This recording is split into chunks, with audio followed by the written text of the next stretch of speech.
elves dancing around. And this absolutely beautiful elf woman looks at Arius and goes, Arius, cousin, you must come with me. Leave the short lifers. I'll make sure you find them again.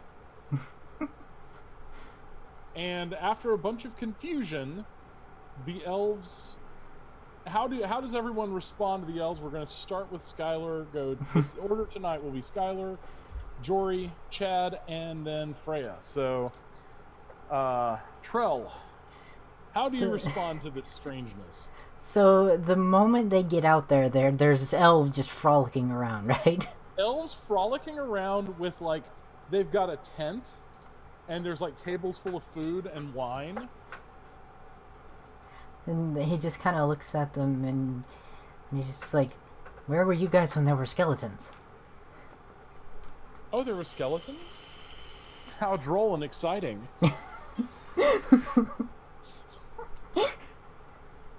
Canapé? Glass of wine? What was that first one? Canapé. It's like an hors d'oeuvre kind of thing.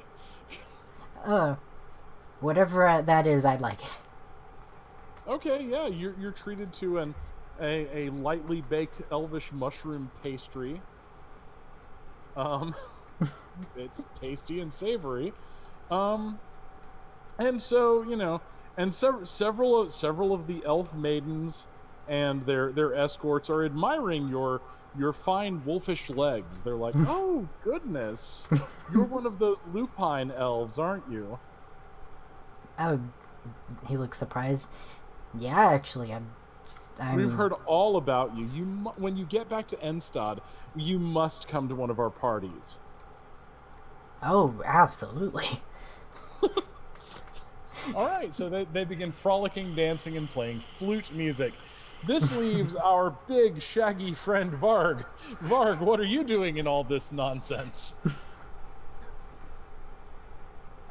He's just looking at it, just like looks over at Trellis, just like, is this normally how your people are? I mean, no, my people are a different species. We're high elves, my dear. We're not like the Sylvan elves or the Lupine elves, who are so new and wonderful in our world. Oh, heavens no. We have a long tradition of enjoying life, because it is long, and elven blood makes the time go slow, so why not enjoy it? Huh. Well, that's fair enough. They also offer you food, food and drink. They're like, here, please have some. We can't possibly finish it all.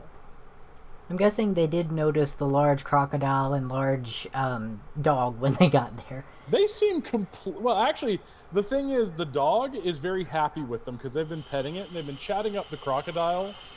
And, by the way, Jory, your crocodile seems to really, really, really like tea. Okay. They gave it tea. Okay. They didn't give it wine because they figured an inebriated Fehmeyer crocodile might not be the best of friends to hang around. That's funny because, like, just like yesterday while watching a video, it showed a warning sign saying, "Please do not feed the alligators hallucinogens." That's right. I have to wonder what warranted the need for that sign. Uncle Varg, they gave me sweet water. All right, so is there anything else you're doing, Varg, or are you just kind of responding and eating and Yeah, pretty much. being Not puzzled by the strange things? There are several elves have walked up and asked, "May we pet you?" Yeah, sure. All right, they start petting you. All right, so Honestly, I pictured them a lot more stuck up than this. He just rolled over, fell on his back, and belly rubs. All right, so this brings us to Oslin. By the way, you're getting belly rubs right beside Oslin's Mastiff. Sorry, I remember reading when we were trying to figure out the lupine race. I remember reading it somewhere that lupines, one of their downsides to their characters is like they tend to kind of have very domesticated dog-like features. So I'm trying to like awesome. play on that. You're doing great. All right, so Oslin, one of them comes up and goes, "Ah, Master Tea Leaf, you probably don't remember me. I was an initiate at the same grove where you were an initiate." Yep, that's Oh. his name. And what's your name? Oh, my name is Chandrel. I am good old. She grabs Arius by the cheek. I am this sullen fellow's cousin. And how ever are you doing? And why were you in such a miserable-looking hole in the ground? He kind of just chuckles and was the village needed our help, and it's on our way to the trail or the area that we're going to watch, and figured Oh, why not help? oh, you've been assigned to look over the Kron Hills. How wonderful! Oh, Indeed. the humans up there. They really have a lot to learn about dancing. They always step on your feet, but beyond that, they're all right. He will smile and actually ask if she wants to dance. Yes. All right. What I need you to do is, I suppose you don't. Let's look at your character sheet here, Oslin. I tell you what, your choice. Make a dexterity or a charisma check. You can either be really good at the dance, or you can just charm your way out of the fact you're so clumsy it sucks. Okay, we're gonna do the dex. Okay. I was wondering, like, if it'd be a performance check. No. Oslin plays a lute, does he not? It's like a violin. Yeah. Sadly, dancing and violin are two skills that do not. they don't cross over. All right. Yes. Okay. So actually, you do a wonderful dance, and Chandrel praises you highly. And then he'll slam a bottle of wine or a glass of wine and go back He to grabbed hanging the out bottle. with me. All right. So you get inspiration for that, by the way, as does Varg for rolling over and giving his belly. Okay. So Kara, how are you reacting to all this elvishness? I'm just kind of standing in the shadows, just trying to hide as much as I can, because this ain't my thing. Make a stealth roll, please. Make a stealth roll to avoid embarrassment. Oh. Okay, holy crap, you do ninja vanish. You're up in the trees watching this nonsense going on. Smoke bomb. No, Are okay. you proficient in stealth? That is so much stealth. Yep, Oh, I figured. stealth and acrobatic. All right, so the elves don't even notice you. And so everything's wonderful, and finally, Chandrel's like, I will make sure that Arius meets up with you again. If you'll just pardon us, we have some business we need to attend to. And she blows you all kisses, and the elves wander off into the forest, vanishing from sight.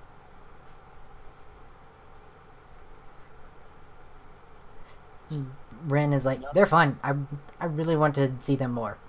They also had food. Yes, I picture he's got like a pastry or He has like little arms. a few of them like lying down his back. One of them just Yes. found a spot behind my ear. Oh, wow, I thought my leg was never going to stop. All right.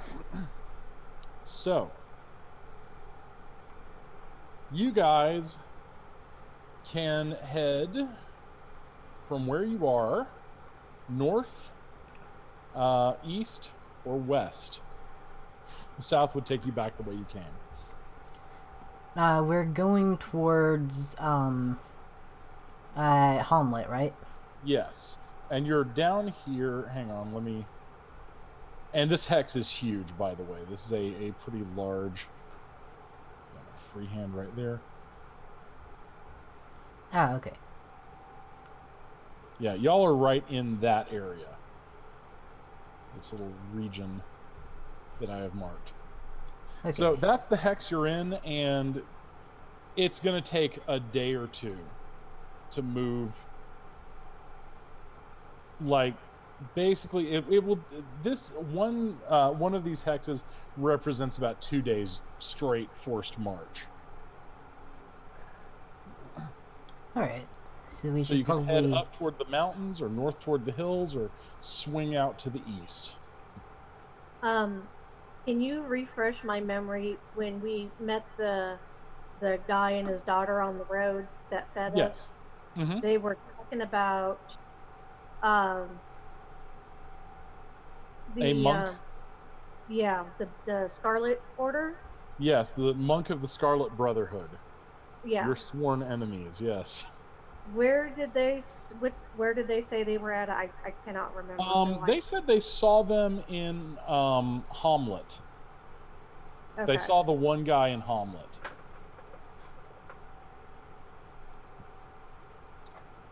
Okay. So, where are we going? So I'm gonna vote that we continue on the Hamlet, not only because it was our assignment anyways, but I want to go find out more about the monk. Okay, so your vote is for Hamlet. Yeah. So you want to go straight north? Yeah. Okay. All right. Oslin's cool with that. Okay. Same here. Okay. So, as you all head north, you come to a peculiar hill with a stand of pine tree. And these pine trees, you notice this isn't in a big forest, but there's a stand of pine trees on this hill that are in a perfect symmetrical formation.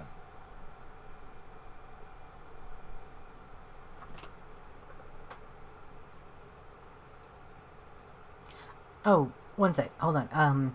You said that our health points are full again, right? Yes. Okay. Hey, Jory, did you Is there anything like Did you peculiar use about your these pass trees other than to they're in a make straight your line? health go up? Well, actually, they're in two V shapes, forming almost an open-ended diamond. Diamond with Well, you no need to points. roll 1d6 Okay. for wizard level in order to determine how many more hit points you now have. And is there anything else 1d6. around? Yes. There doesn't seem to be, but you could start searching. Yeah, I think he's gonna like look for signs of if this is some sort of like landmark or. It's a Okay, 20-sider. now you should have. It's a wisdom check. 16 health. Wisdom Oh, my check. Dory was rolling. Yeah, I got sorry, he hadn't rolled his No, hit no died for Kara would like to kind of look around and check it out too. So. Okay. So making wisdom checks. All right. Okay, and the difficulty for this particular scene with the hill is 14. Yay. So, all right, as you guys look around, you notice that each one of these trees has grown up around a mummified body. Ooh.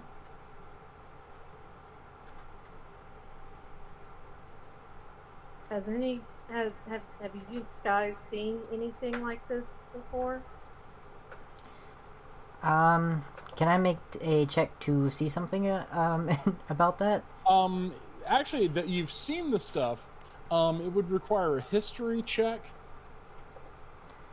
to glean more stuff. I'm not good at history, but I can try. You can give it a try. You may have heard of something. Okay. I may have. Oh, you have. Okay. It was 14. You've heard stories about this from the druids that you trained with.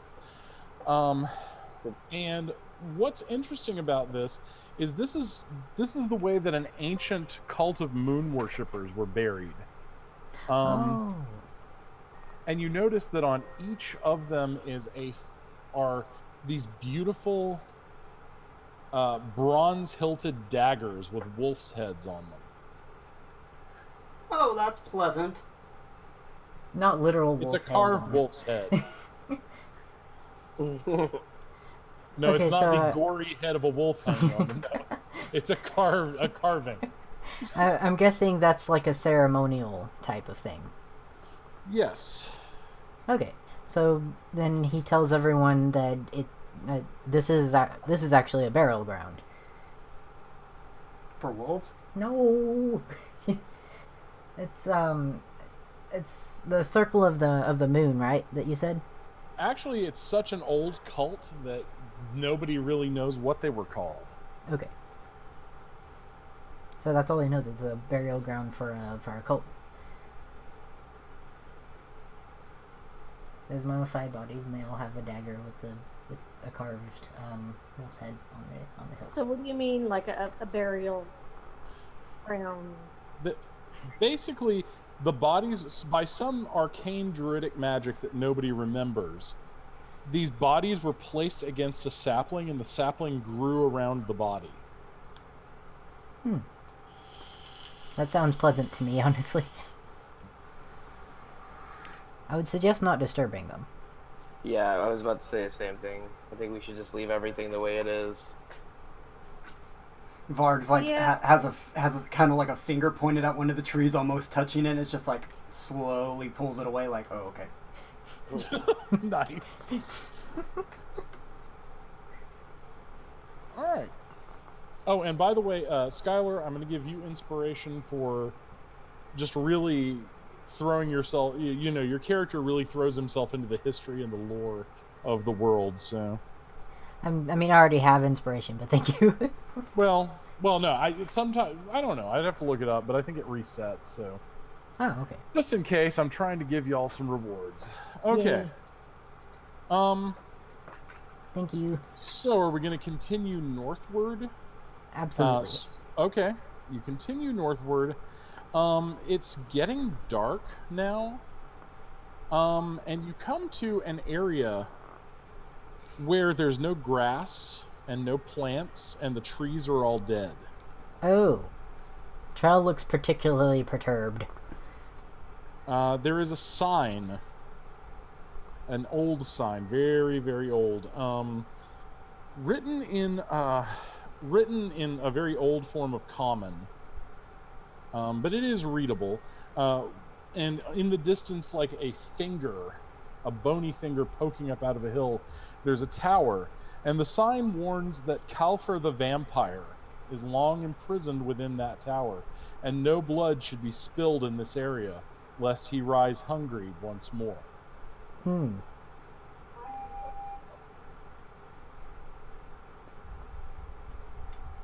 feel like we might want to give this area a very wide berth. We don't want to awaken an ancient vampire.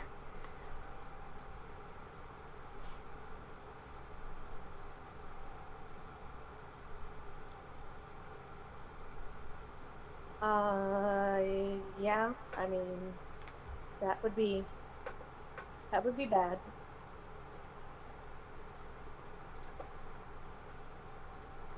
Ozlin looks around and like, do we have to camp here? Oh, definitely not. There's woods in some direction, I'm sure. Not a lot. You're in plains, but if you head toward the mountains, there are some groves of trees and such on the slopes.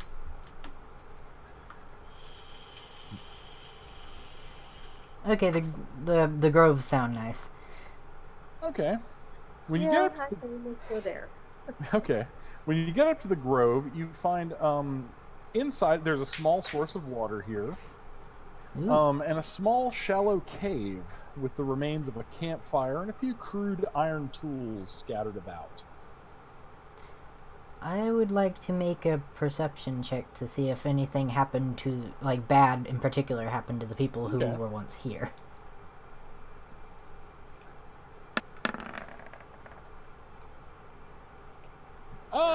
As far as you can tell, there was no foul play whatsoever. This was really just a campsite. Somebody stayed here a while, and the iron tools looked like they broke, and the person just left them. They were beyond repair. Ah, okay. Can we tell by like with the campfire area how long ago it was that they were here? At least 3 weeks. Okay. Okay. So Trella's going to not be near there and find a tree. All right, so you find a tree. And as usual, he's just gonna, like, dig a hole underneath it and squeeze himself under there. Okay, so that's your action.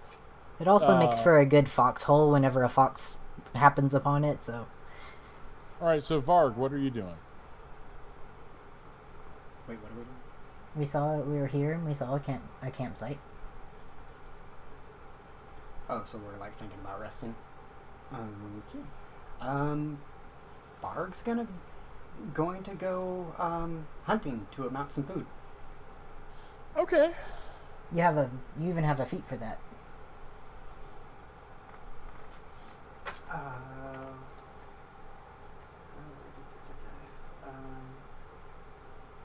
It is the Wanderer one. Yeah, always recall topography and environmental features. Find fresh sustenance sources for self and 5 others each day, provided the land provides it. Okay. Yeah, you find it. Cool. All right, so food's on the table. Oslin, what are you doing? Ozan will take him and his mastiff like into the cave, I guess, like the opening of it, and set up shop for the night. Okay. And Kara? So I'm gonna go in the cave and I'm gonna look for wood to do a fire so we can stay warm. Okay, so you build up the fire. Yeah. Trell can easily light the fire with Druidcraft. All right. Well, as you're doing that, Trell, a rather beefy half-orc with a big axe looks over at you and says, "Oh, there's someone already here." Where did they come from? Up the side of the mountain. You see an elf with him and a sort of twitchy-looking halfling with no eyebrows. Oh. Can I do a perception check on the one with the no eyebrows to see if something recently blew up in his face? Yeah, actually, you don't have to. Something recently blew up in his face. Wait, so you're the only one involved here, or is like the rest of the group around? No, you're seeing them too, Trell. You've probably just come back with the food. The first thing that Trell is going to ask is well, specifically, did something blow up in your face? The halfling gets a really... He gives you... If looks could kill, Trell would be dead. Like, no, it's a fashion statement. I figured I would try it out, see if I liked it. And Ren says, I hear burnt face is really in these days. It's very smoldering. Oslan chuckles. Oh my god. Well, at least there's a fellow civilized person. Buckup's bunions. What is going on out here? Your name, sir. He reaches out a hand to you, Oslin. Oslan will give his name, but he will not shake hands. Okay, well, friendliness seems to not be a custom where you're from. My name is Stillby Greywater. halfling wizard of the circle, and now bereft of eyebrows. Sorry, we had a bunch of bandits coming at us earlier. We're a bit wary of people. Understandable. The halfling puts up his feet and begins rubbing them. Bandits, nasty business. Although they do teach you a lot about where to aim the fireball. Ah, so that's what happened. Actually, the elf, who has not spoken so far, goes, No. He simply mistook oil of impact for a healing potion.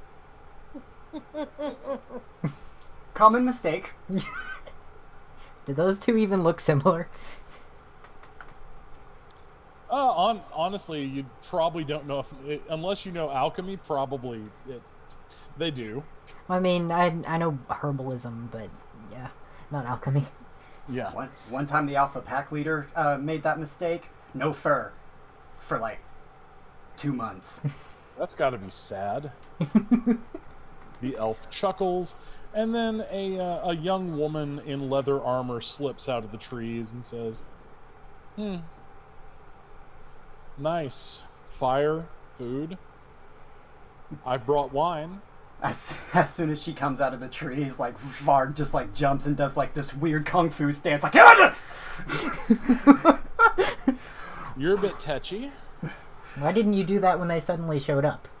Well, he was coming up while they like I guess just like were walking. She just came out of the trees out of nowhere. My perception is really low. I should probably try to work on that. That's scary. The half orc claps you on the shoulder and says, No, my boy, she's a cleric of Oladamara. They can hide in shadows better than almost anyone. You can't sneak up on a wolf like that. She sneaks up on everybody. Nearly took her head off 3 times myself. Suddenly, out of the trees comes like a group of 7 humans, a cart, a donkey, and a teamster in the cart. The cart is covered with barrels and chests, and you see weapons and armor laying on the cart as well. This is an extremely well-traveled area. Did we call for this much company?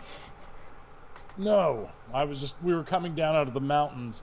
There's an abandoned dwarf delve up there. We managed to get in, get a few trinkets. He points to the cartload of stuff. With minimal injuries.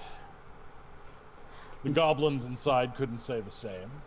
The Vard just like extends both of his arms to the side is in that like, you know, this big motion is just a few.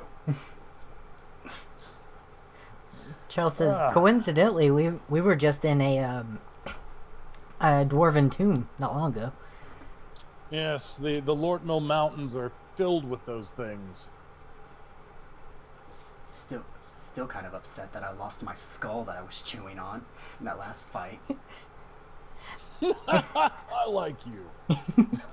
Charles says to them, actually, we do have a couple of weapons from there. I mean, they're not amazing weapons, but I don't have anything to do with them. Let me see them. So he just kind of brings out his, like, hold on, let me find him on my thing real quick. Just the 2 short swords and the longbow.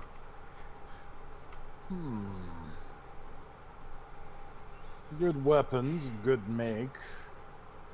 I'm heading north to Verbabank, so I could get good money for these.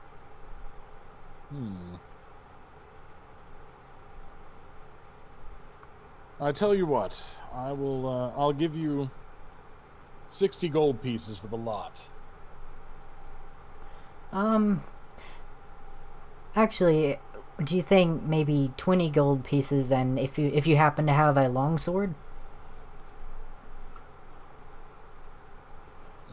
You know, I couldn't in good conscience.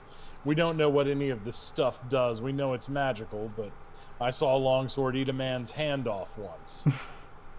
You know what? That's fair. Then 60 it is.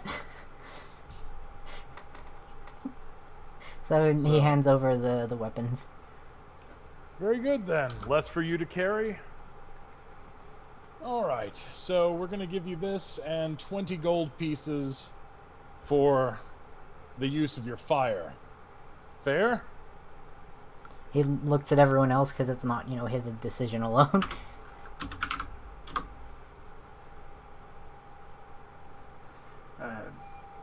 I just kind of shrugged my shoulders and said, whatever, that's fine.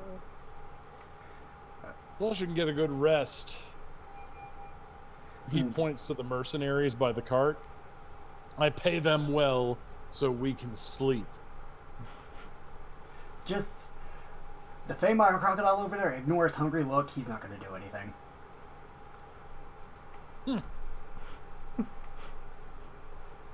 Yeah, I'm used. Is he awakened? He speaks, Yes. right? Thought Yes, he does. so. Just watch out for the squirrel. The squirrel.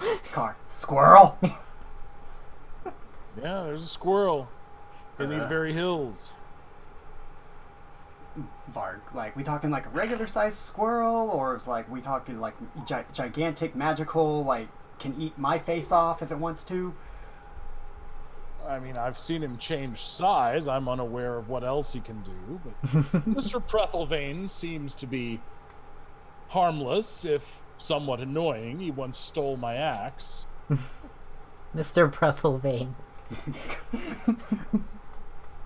Car just kind of like moves, shifts on his four legs, just like Uncle Varg. I don't like squirrels.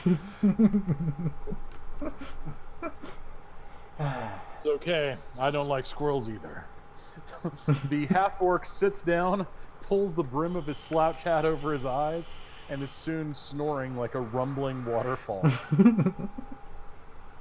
Well, he goes out quick. Alright, so they gave us 80 in total. Yes. Would everybody like me to divide 80 between us? Or do I just, like, carry the money because I can carry the most stuff?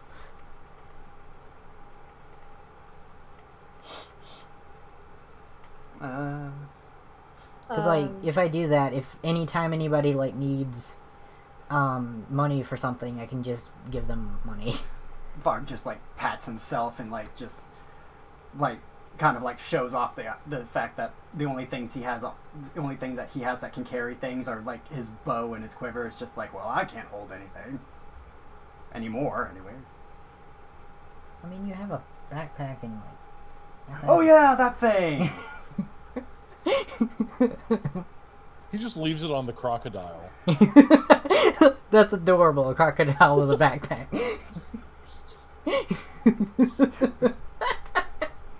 Are you gonna pickpocket the crocodile? I don't think so.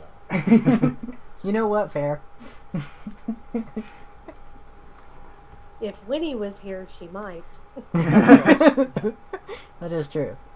So yeah, I can be like the bank for the group. Sure. Oh my god, a crossover roleplay with our Fate characters and D&D characters. That would be great. Alright, so just... Okay, Winnie is practically a demigod in the Feywild, so just bear that in mind. Yeah, I guess you can hold on to the money. I guess I trust you enough now, so... Alright, cool. Even if you do some weird magic stuff. I mean, you can at least trust me with money. I don't really have a lot of need for it anyway. Varg, our weird magic stuff again, and he makes that really bad kung fu pose again. It's just like against this stuff. You can now do magic. Like, notice she's worried about the magic stuff. She could just do this thing right here and just makes that gesture over and over again. That's like horribly bad, like horrible posture whatsoever. And like trying to perch on one leg is not working for him, and he's just like, she's over here. She can smack down a bunch of skeletons with a staff, and she's worried about our magic. Well, then again, half of her face was eaten by magic earlier. That must have At been pretty that, bad, the actually. halfling gets up Thank you and for offers you a reminding me. cookie, Kara. Here you go. Thank you. I'll take it and kind of munch on it. Speaking of which, while they were traveling, Trell has been kind of like checking her for like disease. Well, it wore off whenever we killed the big bad. Yeah, I know, but he's worried. Okay, so is everybody ready for bedding down and sleeping for the night? One thing I did want to mention Go for is, you know how elves have that. I don't have it written down on here for some reason. The trance but thing? yes, trance. Since he only sleeps air quotes 4 hours a night, I was wondering if the other 4 hours he could spend just kind of potion making with his herbalism kit. You can make salves and balms, but nothing magical with herbs. That would be alchemy. Oh, actually, I have a description, a full item description for the herbalism kit. Okay. It says that, I mean, apart from like helping with a few different checks, it says that I can make. It'll take me a DC of 10, 25 gold pieces, and 1 workday. But for common items, I can make antitoxin, potion of healing, and soothing salve. Okay. Yeah, that's perfect. Okay. Problem is, a workday is eight full hours. Oh, okay. Alright. Oh. I did not know that. Well, he can get half of it done, like, in one night, and the next night another half. Yeah, you'll just have to make 2 DC 10 rolls. Okay. Alright. Yeah, I Pick could up do the- that. left up. Okay, so everyone can bed down and sleep. Varg's gonna take a first watch. They have, like, all those mercenaries, though. He said he hired them specifically for that purpose. Yeah, but he wants to be added help. He doesn't want to leave everyone undefended. So yeah, I was about to suggest. I think it's just because Osland doesn't trust these people. So he doesn't want to wake up in the middle of the night and all of our, all our crap has been stolen. All right, so yeah, you take the first watch. The mercenaries joke with you, laugh with you, offer you some ale. But not the doctor. Not the doctor. Ale the drink. So anyway, they offer you that, and it's perfectly pleasant, wonderful company. Could, can arrows be sharpened with a whetstone? Yes, they can. So I guess while he's watching, he could be using his whetstone on his arrows. Interesting thing about whetstones, they add like +2 to a damage roll when you use whetstones on things. It says for 8 hours, but that doesn't make a lot of sense to me. Like, as in they only work for 8 hours. Because if they're resting in a scabbard, you're actually knocking the edge off, or if they're Oh. resting in a quiver, you're knocking the edge off. Okay. Yeah, makes sense. Okay, it didn't make sense to me before. That does make a little more sense. So yeah, I'm gonna make my my roll now. I just hit the herbalism kit button, right? Okay, yeah. Because it has like the proficiency plus it gives me Go like a for little it. bonus. Okay, I did amazing. Okay, yeah, that's a natural 20. You produce, and I'm gonna kind of house rule this, and boom. Okay, you produce 4 healing potions. Sweet. All right, so there you go. I was gonna ask everybody if they wanted me to make healing potions, antitoxins, or soothing salves, but Oh, wait, no, my whetstone does +1 damage. does it? I Yeah. thought it was +2. No, +1. Huh. According to this. I wrote that down somewhere. Where did I write that down? Well, you know what? I'll go with +2, and if I regret it, we'll just stop. You know, Okay. I doubt. Realistically, with the way hit points inflate here in D&D, I really doubt we're Right.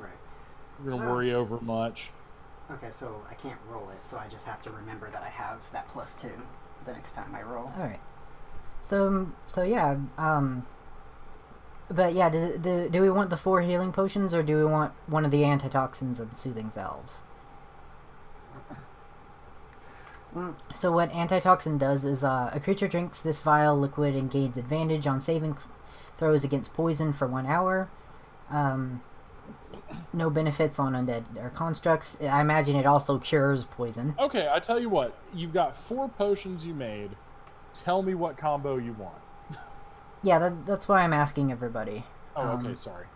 I misunderstood. Sorry.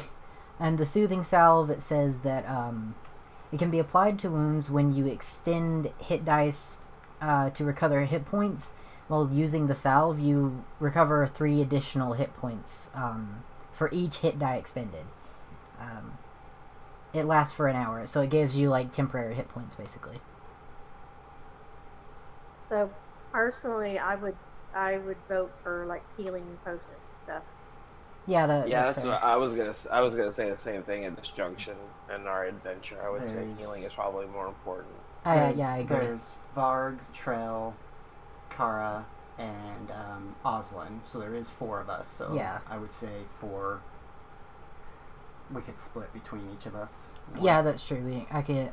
So the only ingredient that a healing potion, any healing potion I make at all, no matter the level, which I can't do uncommon yet, is red amanita mushrooms, which I don't imagine are rare. Right. You found them in this cave, I'm gonna assume. Okay. And you might have asked Varg to look for them while he was out scavenging for food. Okay, that's fair. That'll work. Okay, so I made 4 healing potions. They do 2d4 plus 2 hit points when you drink them. So everybody, mark that down somewhere.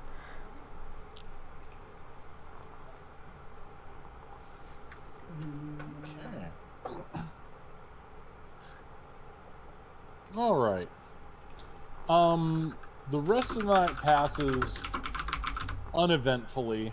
The orc who has introduced himself as Kalzik Longtooth, and the other, it's Reavers. He thanks you for your hospitality and bids you goodbye as they march off down the north face of the mountain. So they were fun. They're a very friendly bunch. I'm surprised that we didn't get jumped by them. I don't think that one mercenary appreciated the face licks. Most people don't. Are? I didn't know. You people are strange to me out of my world. Alright. So, which way are you headed? You can go back to the north and east and keep headed toward Hamlet. Yeah. Yeah, Just that straight sounds north. good. Okay. Yeah, still right. towards Hamlet. That's our destination. Okay. So you guys have skirted the blight around the vampire's tower. And by noon that day, you come to this area right here, and you come to a keep. Yeah, it's flying the flag of the Kingdom of Verbabank, and yeah, there are men at arms on the battlements. There are a few travelers coming in and out of the gate. Some guards. Do you approach the keep, or are you just gonna skirt it, or what? That depends. You said there's travelers. Is it just somewhere for travelers to come in and buy things, or is it just like a what do you call that? Like a fortress type thing for protection? It's a fortress for protection, and basically the travelers you're seeing look to be miners from the mountains and hills coming in, and this is like the first bit of civilization that you guys have seen since leaving Celine. You know, we might want to actually tell them about that ogre. I'm sure there's a lot more to do with that, because somebody had to make that ogre the way it was, with pretty dark druidic magic. Okay. I mean, that's what he said to the rest of the group anyway. Well, I guess that would be. I mean, that would be good, but I really, as long as we don't. But you could also. I'm sorry, Kara, but you could also ask for information about that monk here. True. Very true. Okay. Plus, we're here to protect the place. We should probably ask them, if there's anything going on. Right. Varg just yells out at everyone, "Hi! Is there anything going on here?" At that moment, one of the men-at-arms leans over on the battlement and says, "Lots of things going on. What do you mean?" Looks over at Trump. What are we looking for? And he kind of yells up at them. We've been sent here from Celine to what are we doing? We're here to protect the northern part of Celine. Oh, well, come on in. Come round to the gate so we don't have to shout. I'll tell the castellan you're here. Okay, thank you. All right. During one of my travels, the last time I yelled at someone on a hill, they told me that my father smelled of elderberries. Those riffs are a pain, buddy. Those riffs are a pain. All right. So once you approach, you're on a drawbridge, and a big portcullis is lifted. There are two guards standing with pikes to either side of the drawbridge, and out steps a tall dragonborn with bronze scales and just gorgeous silver armor, and he has the mark of Hieronius on his tabard. Hieronius is the god of paladins and noble combat. Ah. Ooh. Trellis looks immediately just... Smitten is not the right word. It's not romantic type of smitten. It's just like, ooh, it's a dragon type. So you're in awe. Yes. So, you would be the group from Celine. Yep. I've not seen any of your kind in over 2 decades. Our kind? Welcome. Yes, the Celanese border patrol. Seems that the elves sometimes forget we're up here. Welcome to Ostwerk. 20 decades. 20 decades? How old are you? 2 decades. 20 years. Oh, 2. And I'm 130 years old, boy. Wow. I thought, wait, aren't Dragonborns so... That seems very long for a Dragonborn. It actually does. I thought your kind died at 40. He raises one scaled brow and says, "Do you often just inform strangers that they should be dead?"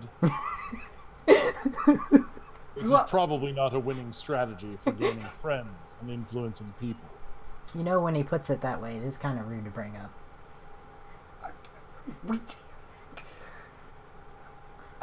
Like, you just kind of walk up to someone and be like, your kind usually die. Come inside. Thank you, sir. I'm sorry. I just need to say that immediately before we meet someone. I just need to apologize in advance. I'm not good at talking to people. It's all right. So No. Trell turns to him and says, sir, Yes. we came across a complication on the way here. You see, All right. He leads you all into his office area, and has some squires bring food and drink, and he's like, "Now, what are these complications?" He sits down in his chair and steeples his fingers together. His claws click quietly. Big necromancing ogre. that's the gist of it, but I was going to go into more detail. Very good. You see, we came across a dwarven tomb on the way here that was swarming with undead, and there was actually an ogre on the inside who was creating the undead, and also he had prisoners and chopped meat everywhere. I think one of the prisoners you mentioned came in. I was wondering poor where they girl went. is resting. She's resting at the chapel of Saint Cuthbert.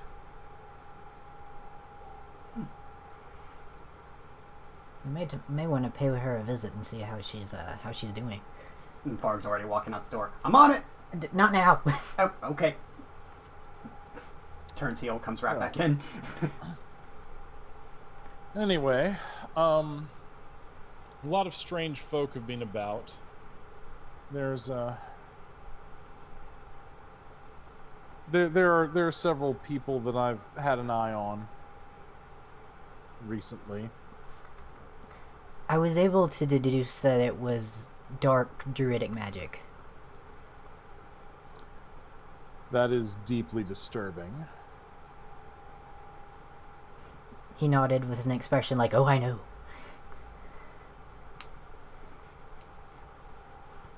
And he looks at the halfling and the human. He's like, these two speak a lot. What are your stories? Well, you know, they're pretty much have said it all as far as with what we saw and experienced. Don't forget about the red monk. I know. Oh, you know. Varg just does that kung fu pose again. It's just like, badass monk. Oh, by the way, he his name, as he introduced himself, was Armin Beck, and he is Armin. Yes. Varganutter. Well,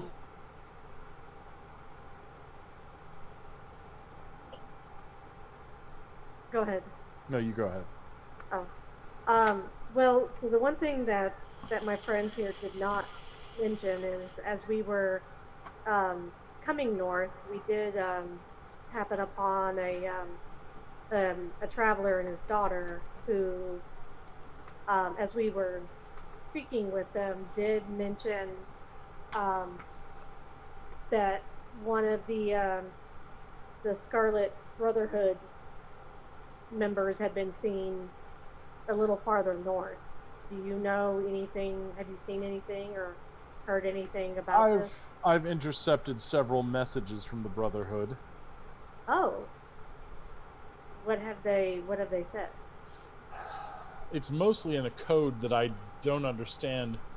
Fonken, who's our local cryptographer, is looking into it. One moment, please.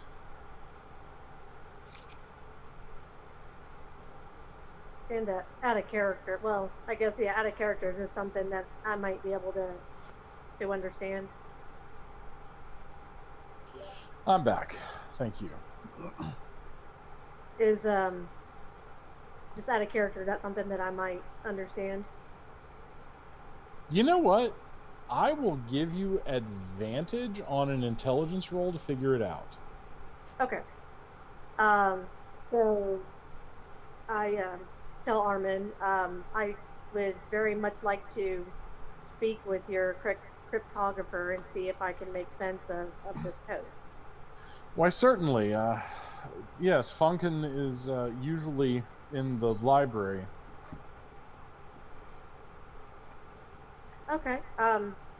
Would it be okay with everyone if I went and spoke with him?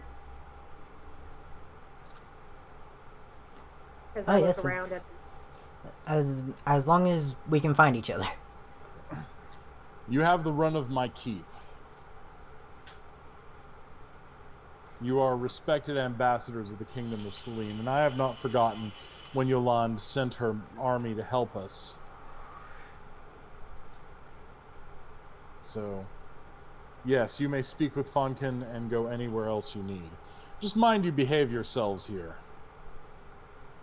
Fair enough. I think appreciate that very much. Do you have any word for anything in particular that's going on around that we could help with? Oh goodness. A lot, I take it? There's a cave complex near here with orcs and kobolds and goblins. Fortunately, they seem to fight each other more than they attack people on the road, but I understand that there's a cleric of Grumsh who is trying to organize all three tribes. Orcs. He apparently really doesn't like orcs. Where and how far from here is that? Oh, not too far, about 2 days walk north of here in a box canyon. And where can we find this pumpkin? Pumpkin? Your dude, your cryptographer is on. Oh, Fonkin the Sage. He's over in the study. Oh. He actually he just kind of looks at you, Varg, and shakes his head like he's just trying to clear his mind of whatever nonsense that was. He's like, oh, all right.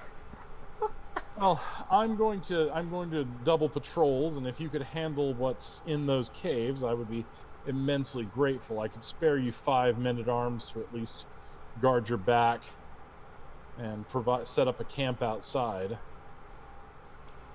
That would be perfect. Very good then.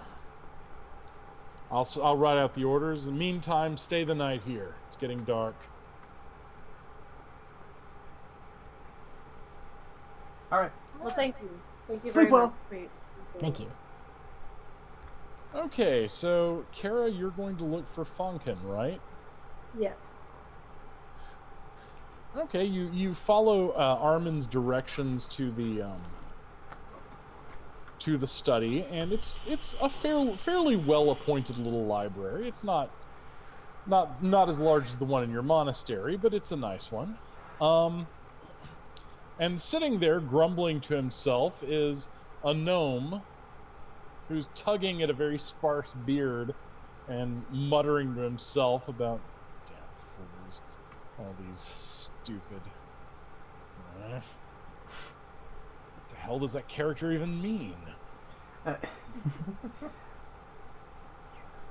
So I come in and say, hello, you must be Funkin. Is that correct? That would be correct. Who are you, girl? Oh, hello. So my name is Kara Turner. We actually just arrived and just completed a speaking with Armin. So And you've spoken to Armin, you have arrived. Now what is it you want of me? yeah, so he was telling me during our conversation that you are in charge of decrypting several messages that were intercepted from the Scarlet Brotherhood. Yes, child, of course I am. Do you know how to read this? It's like a drunk orc just threw up all over the manuscript. What is this? That is the part of the coding. I believe I might be able to assist with this. Okay, make your intelligence check. Okay.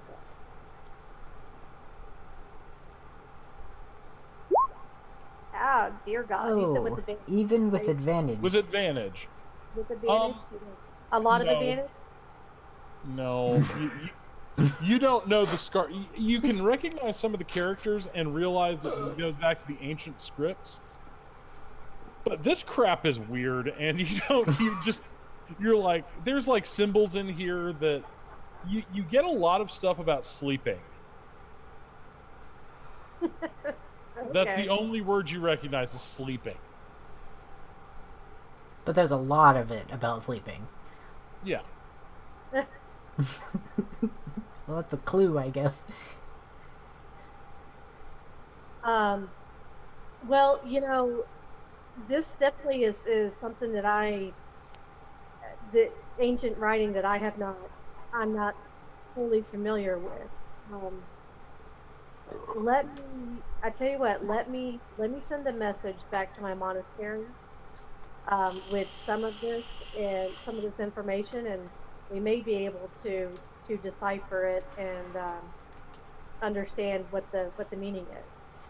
Well then, I'll have couriers prepare to head to your monastery. Wonderful. Well, thank you.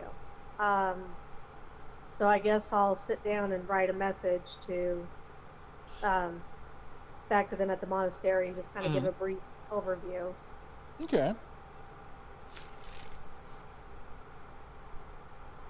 All right. So you do so.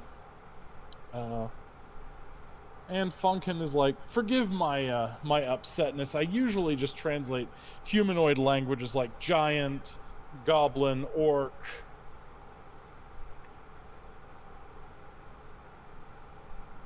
No, no apology needed. This is very unusual. By the way, Skylar, Hmm? Yes? I believe one of you, or actually Josh may have it, but I'm going to say one of you has it. You have a letter written in giant. I was just about to ask, didn't we have something in giant? Yeah, there was a letter that none of us could read that I think Josh got that, though. Well, we're going to say you've got Okay. Yeah. So, Yeah. Now that you mention, because I had completely forgotten all about that. oh, so have I. I Um, thought someone else wrote it down. so I'll tell Bonkin. So giant, you say, is that right? Or I mean, no, I no. speak a little giant, and I read a bit of it. Okay. Well, so one of my companions actually we had retrieved a letter that we couldn't understand. We think it might be in giant. Would you be willing to take a crack at it and see if you can Sure. translate? Okay. Um, let me go retrieve it from my companion. Okay. Actually, since if I were aware that I had that, Mhm. and since she was going to go see a scholar who interprets things, he probably would Yeah. have given her that before she went. Fabulous. Okay, that'll I'm work sorry then. for that narrative unclarity. It's just like, Josh is MIA, so we got to do this. Yeah. Okay. All right, so Kara, he looks at it and goes, you know, I can't really make heads or tails of this because it's a storm giant. But I know someone who could. Oh, okay. Do tell. His name's Castor. He's a little bit tetched in the head, but former Furiandian ranger, lives just a bit outside. Can't miss him. He's got the disheveled hut, drinks a lot, and has a pet mountain lion. But Okay. I Well, have contracted him for drink money. I have contracted him to translate Storm Giant when I've needed it, so you might want to look there. that would be very helpful. Thank you. I will. Well, we will stop by and visit him. What did you say his name was? Castor, Yes. Castor. Okay. Well, thank you. Yes. All right. So I just make a note of that, and All right, there's Castor's place, mhm. which I should probably. Hang on. I'm going to do that location. The locations you're going to are going to be in red. Okay. So there's Castor's place, and up here, right there, is the Box Canyon. Okay. By the way, what did we need to go to Hamlet for again? Hamlet's just kind of the center of the region. It's where a lot of trade moves through, and also the Scarlet Brother was seen in Hamlet. Oh, okay. All right. Just making sure. Although you are free to wander around and do side quests out here as long as you want. Those can be very fun. I would like to have Trell just kind of look around the keep and see what all is there. Okay. Okay, the keep itself.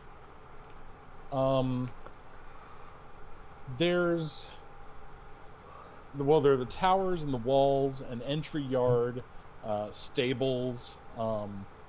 There's some stables. private apartments. There's a smithy and armorer. There's a trader, a bank where you can deposit coins and get letters of credit that are good in the Kingdom of Verbalbank. A provisioner. And there's an inn and a tavern. A nice fountain in the square. That's about all there is here, other than there's like a small yard where knights train. Okay, so there is a couple of destinations that I would like to go. If anyone else would like to go first, though, like for wherever you'd like to do. I think Oslin would be making his way towards the tavern. Nice. Okay, Oslin, you make your way to the tavern.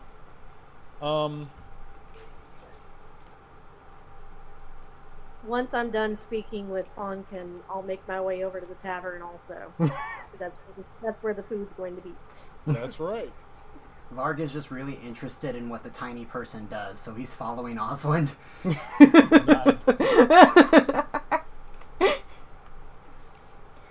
Alright, so... Yeah, I'll narrate the inn first, and then we'll get to what Trell is doing. Okay. Alright, so...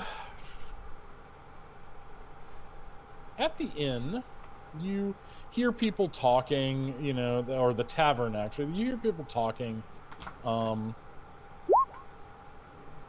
Okay. And kind of the talk of the evening is like, you know, they're talking about the caverns that you know, to the north. That seems to be the big talk. And one elderly gentleman is like, I've seen it. Lights from those caves. Eerie lights. Lights that ain't right. There's a magic user up there. Powerful one. He'll destroy anyone comes in there. I seen piles of ash and skulls laying around.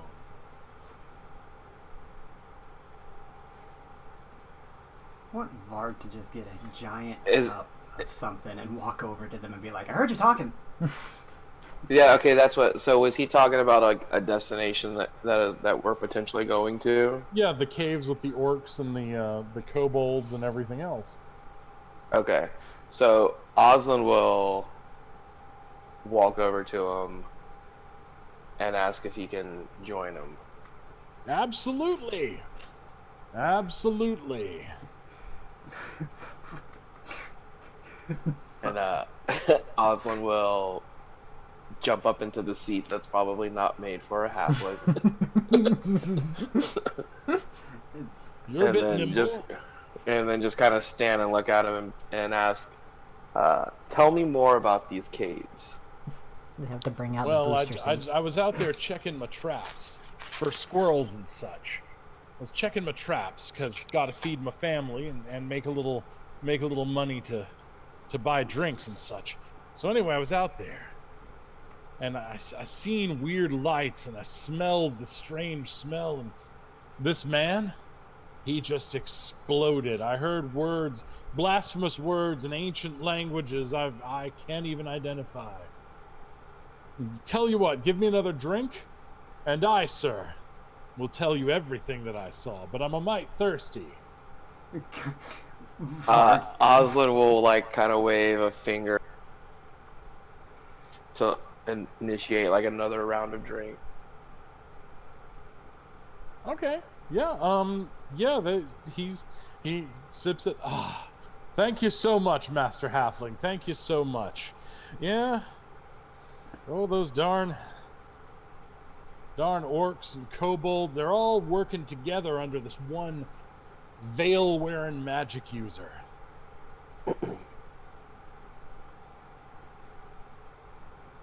Oslin is giving him his full attention as if he's hanging on his words and asks if he would be willing to show them the way. Why, certainly. I mean, I would require remuneration for my work, but yeah, I could show you the way. Varg's holding his giant cup with both paws and is just listening in, just like, that'd be great.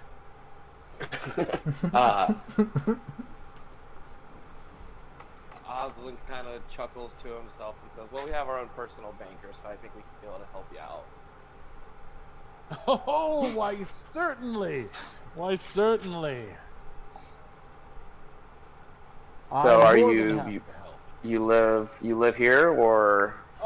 Yes, make my home here.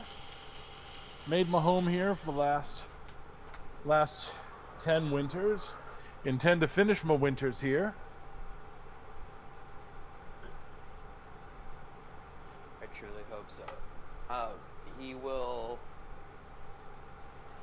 My name's Gilby, by the way. Gilby, okay. Oslin will offer his hand and give him his name as Oslin Teely. Oh, it's a pleasure to meet you, Master Tea Leaf. A pleasure to meet you. And who's your hirsute friend here? Varg downs like the huge drink and puts the cup on the table. Varganutter! Must be massive considering he's like 8 feet tall. Varganutter. It's a good name. It's a good name, my friend. A good name. If you knew what it meant. I assure you I don't, but I'm going to assume something noble and wonderful. Sure, it means wolf honor. Wolf honor, yes! Yes. Oslin kind of says, that's not what I heard. Yes, tons of honor. It's a great honor. Fabulous honor. Large honor. Okay. Oh, now you that have I've no milked that idea. joke dry, Jarrell, what are you doing? Okay, what is it? My turn? Yes. Okay. Just, Varg, you have no idea. 2 levels of honor anyway. Okay, so like Trell is making a beeline for the stables, and Ren is just like on his back, kind of swaying his head, going, they're going to the fun place. Why do we have to go to the stables? You could have followed them. Stick with you. You are greeted by a human, a burly stable hand. He looks you over and goes, "May I help you, Master Elf?" I think. Yeah, it's debatable. How are the animals? They seem to be really well taken care of. You do notice there's a griffin here. Ooh. That has underdeveloped, malformed wings. Ooh.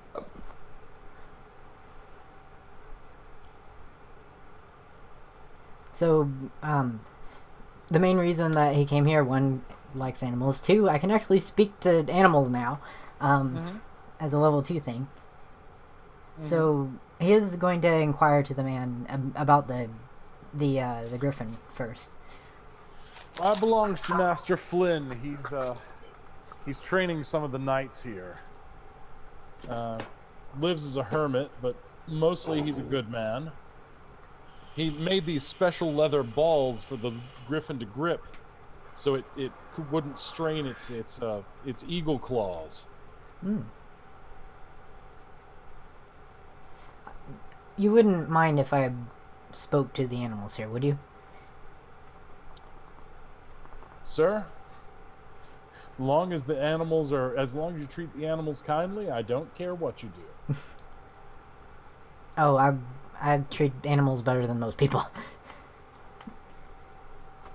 Then we'll get along fine. So of course he first walks over to the griffin, and basically just asks how it's doing. Meat good. Flynn good. You know what? Fair. Well, it is an animal. I know. I mean, I know. It's just wanting to try out his new ability, really. I understand. Any other animals you want to talk to? Well, you said there's like mostly horses and such, right? There's a couple of horses, yeah. So yeah, that's pretty much it. Just kind of like ask the animals how they're doing. One of the horses is like, you can understand. The others are pretty much like the griffin, but the horse is like, you can understand me? Up till recently, yes, I can. You really can understand what I'm saying. I can in fact understand what you are saying. I'm not a horse. Oh, Can you help me? Are you a wizard? well, I can do some magic, druid magic, but I'm not a wizard of some form. Damn it. Look, can you get a message to that gnome? The gnome is a wizard. I know that. Maybe he can undo this. Which gnome exactly? The angry little gnome that wanders around here. Angry little gnome that one. Okay, I can inquire about that. Yes, please do. Look, my name is Iscallion. I've been a horse for 25 years. I'm an elf. Oh my lord, I what should happened? not be a horse. Can you tell me what happened to make you a horse? Well, I was up in the mountains, and there's a place there where I didn't know it at the time, but magic doesn't seem to work right. I cast a spell, I got a wild backlash, and I'm a horse. And then you were, air quotes, tamed by this keep. Yes, I was tamed by that man over there. He flicks his ears toward the stable hand, and I can tell you something. Mm-hmm. Yes. The stable hand and the tailor, Yes. they meet in the night. They speak of dark magic, terrible things. Good to know. Okay. I will. I also saw that stable hand drive a nail into a board with his bare hand.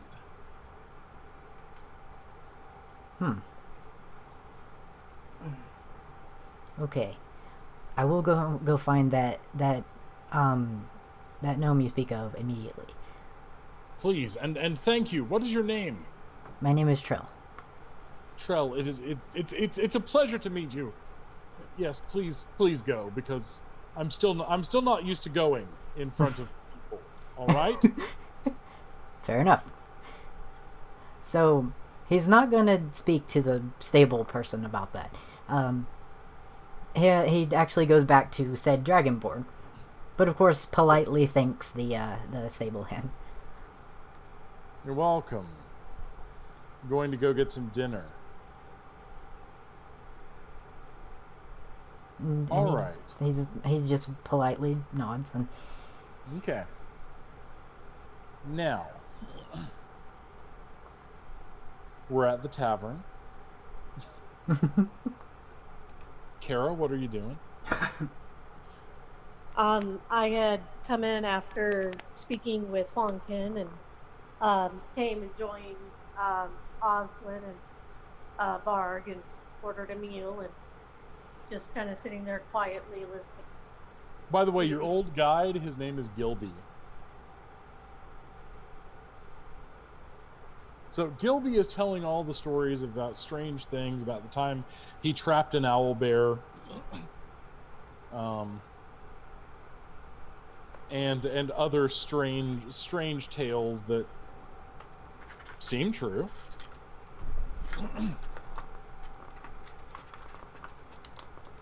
But is there like any way that we can like decipher if he's like bullshitting or?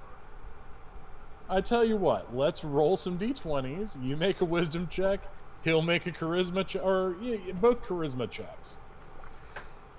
So charisma versus charisma. Let's do this. Gilby is ultimately trustworthy. Gilby is the best man for the job. Okay, cool. Gilby is tough as nails and hard as stone. He will not. Iron sharpens iron. Iron sharpens iron. That's exactly right.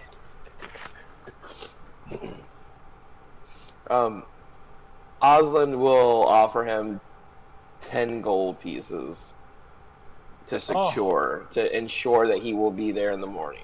I will be there in the morning. And that note, I'm going to retire to my quarters and make ready.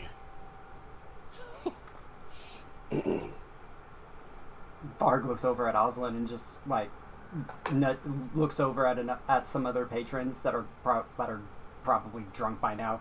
It's like, what is the appeal of singing about swimming with bow-legged women? Nice.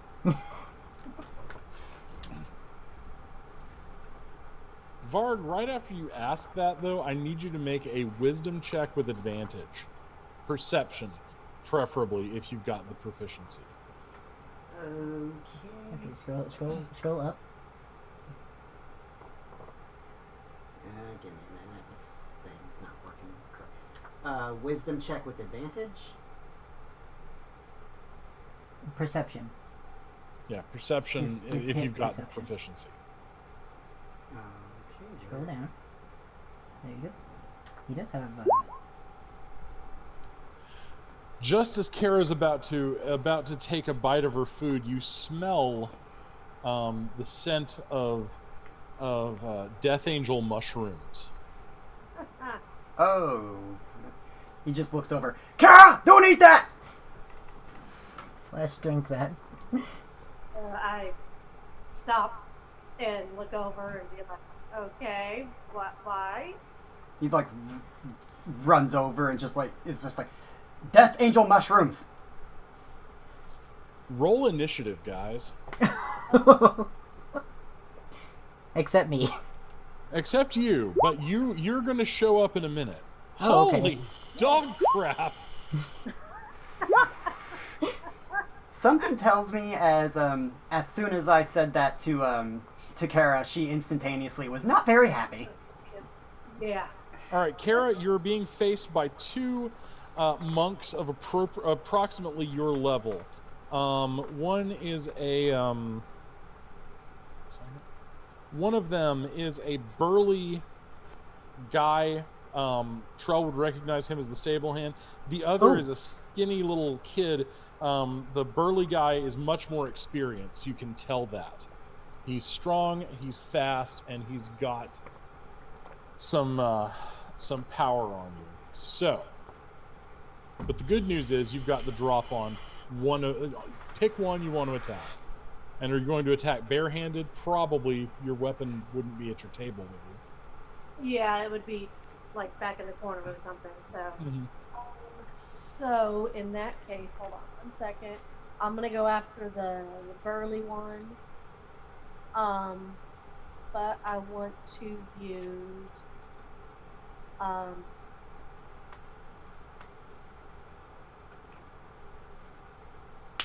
Okay, yeah. So I want to do like just a regular unarmed attack, but then I do want to use a key point to do flurry of blows, which is immediately after you take the attack action on your turn.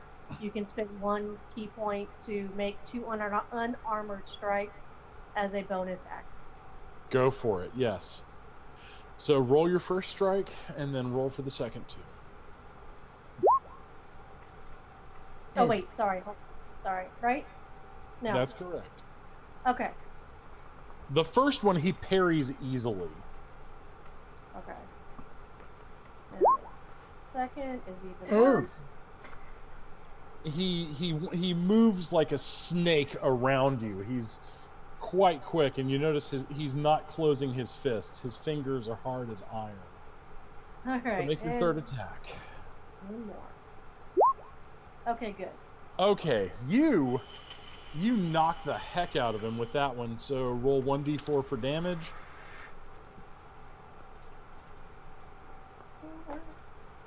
And actually, you missed with both fists, but you land a kick directly into his solar plexus. Oh, and you get to add your wisdom bonus to that. Oh, so +2. All right, so you hit him for 3 points of damage. He staggers back, but he's not by any means taken out. Okay, so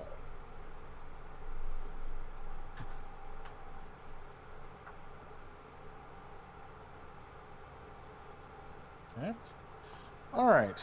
Now it's his turn. Oh.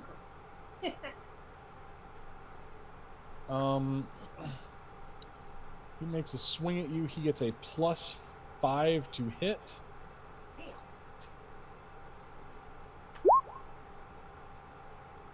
What's your armor class? 15. Okay. Okay, so he hits you for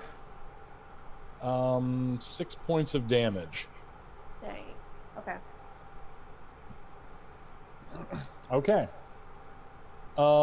Then the other one jumps at Varg, the younger boy, jumps at Varg. He only gets a +2 to his attack. By the way, the difficulty for this scene is, I'm gonna set it to 16. Ooh. All right, so Varg, the boy, tries to swing at you, and you know, it's like you kind of look down and go, seriously? This is it? This is the best you got? So, okay. Now it is Varg's turn. Okay. So, as soon as the smaller one just like comes and tries to swing at him, he just looks down at the scrawny little boy and just goes, "I'm a lot fluffier than you think." It's just like, I want him to backhand the kid out of the way. All right, roll to hit. You've got to beat a 16. You're So, doing like, unarmed damage, so it'll be 1d3. well, he has claws. Does that count? Well, if he's backhanding him, no, it's 1d3. If he's using the claws and inflicting Okay. bleeding and stuff, that's All right, Yeah, just and- like hit strength then, I guess. Just regular strength. Okay. And to clarify, none of us have our weapons? you've probably got your sword or your sidearm, whatever you carry. Yeah, he has his bows. No, that's a saving throw. Okay. That one, right? So just It do strength? Yeah. Thankfully, we take the first one. You don't hit him. He actually, the little bastard deftly dodges and like does this sort of cool sweeping move you've seen Kara do. Oh, it's maybe a monk. Okay, so badass monk against badass, not even a badass. Oslin. Who am I closer to? You are now sitting at the table. You're immediately between Burly Guy and Pipsqueak.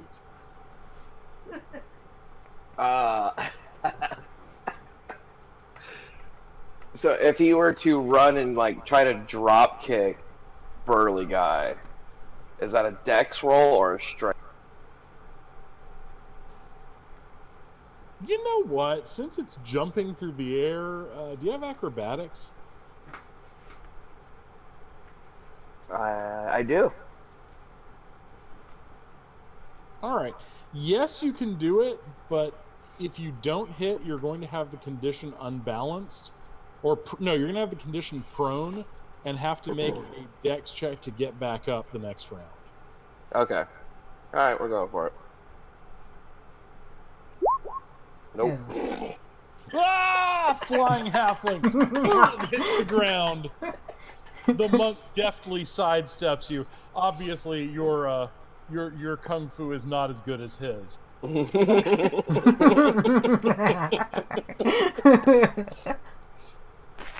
Kara, it's back to you. So I'm going to attack again with unarmed. Okay. Damn. Once again, his power is just, it's frightening, the amount of power. By the way, Trell, you and the keep guards will be there in 3 rounds. Okay. I hadn't forgotten you. I didn't expect so. It's just that like each round is like 6 seconds, so I didn't imagine you could get there quickly. All right. So, the burly guy with his +5 to hit goes for you with this first. Goes for the second. That probably hits you. Yeah. Take 4 points of damage. And he goes for the last of his flurry of blows and takes 7 points of damage. Oh. Well, so that puts me at 0. So I'm. It Make does a already? Yep. Flurry of blows is a scary ability. If you hit. Wow. All right, so make your death save, please. Kara. So what do I need to hit on that? Is that my? The difficulty for the scene is 16. Okay, so I just roll a d20. Yeah. Okay. Oh, by the way, I think we forgot about like Var's crocodile and the dog. Did they get turns too? If nobody tells me, no, they don't. All right. Remember, I'm dealing with like 2 NPCs and everything else going on in the world. Plus, I doubt that a car could fit through the door anyway. So. That's Did it fit true. through the door? Car is. I picture Car being like the crocodile they call Gustav. All right, what's your Constitution modifier, Freya? It is 2. Okay, you failed your first death save. Yes. Oh. Ooh. All right.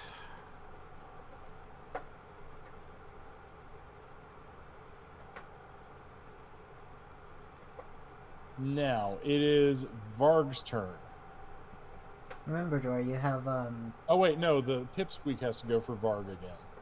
Ah. So Pipsqueak swings at Varg. And Varg, what's your armor class? I believe it's not 13, Jory, because remember we figured out that you're wearing split mail or scale mail, so it's 16. He hits you. He got a +2 to his roll, so Oh. Varg take 6 points of damage. Okay. 1 second here. Oh, that's not right. Fortunately, he doesn't have the flurry of blows yet. All right. So 6 points. Leaves me at 10. And put that on top of that, the total above, right above the 10. You see where it says it's like total? This right here? Okay. No, above it. No, lower. Same panel. This one? No, right there. Yes. Put 16 right there, because that's how much your maximum is. Okay. All right. Olin? Or Oslin? Nice. What are you rolling? What are you doing lucky for?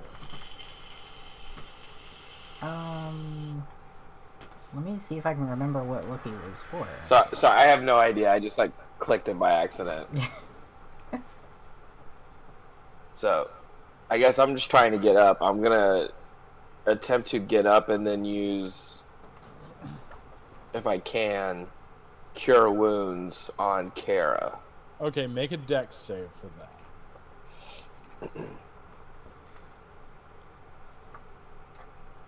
And I am looking up what the hell Lucky does. I have it somewhere on here. Oh, Actually. when you roll a 1, you can re-roll, Oh, okay. but you have to use the new roll.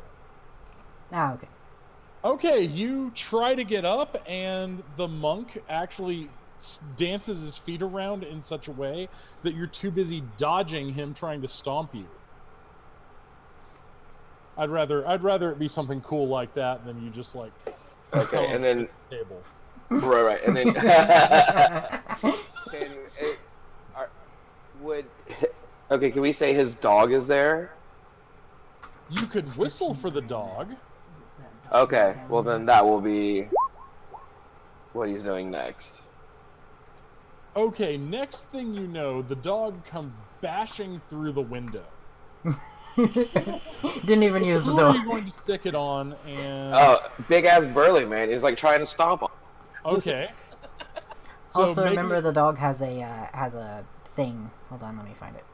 Like if it bites correctly, it can I think put them prone or something. Let me check. All right, let's see. All right, it has knockdown and pounce.